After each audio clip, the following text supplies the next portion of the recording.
So we talk a lot about interconnection or connection, and I think even that doesn't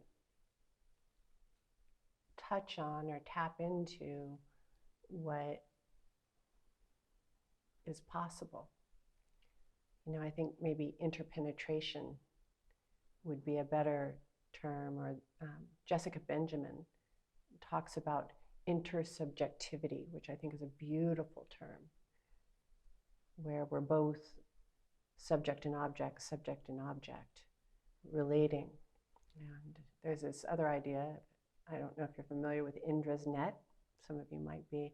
It's a concept in Buddhism, but it goes back into Vedic philosophy, and this idea that the gods made this net, and the net, at each point in the net where there was a knot, they put a jewel. But those jewels are so rich and pristine that each jewel reflects back the other jewels. And those jewels are reflecting back the other jewels. And it's this endless expanse of reflection of jewels. And that fundamentally that's what we're living inside of, is this endless expanse of jewels. And anyone who's done psychedelics has probably seen, touched, tapped into this Indra's net, this jeweled reality. It's an entire reality into and unto itself. And it's the reality that we create from. So if we only have the up and out version of reality, then we don't have the creator reality. Does that make sense?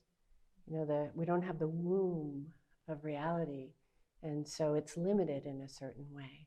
You need the complement. The complement is that which can see a creative existence. And it's when you tap into that net, it's when you tap into that interpenetrating reality that you can begin to create, as opposed to merely fix or amend or eradicate or exhaust, we'll say, karma.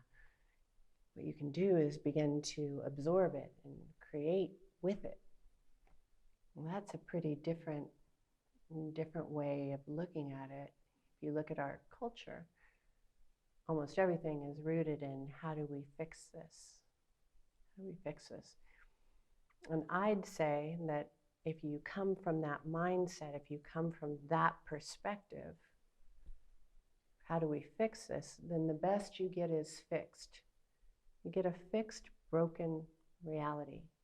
You don't get a living, breathing, creative reality that is in alignment with actual reality, which is impermanent, constantly changing, constantly viewing this moment right here as the ultimate potential.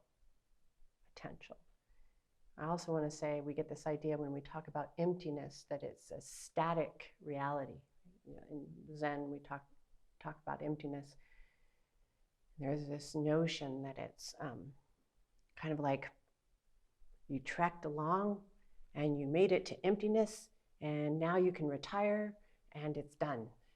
And I would say when you enter emptiness, you enter reality. You enter a living, breathing cosmos.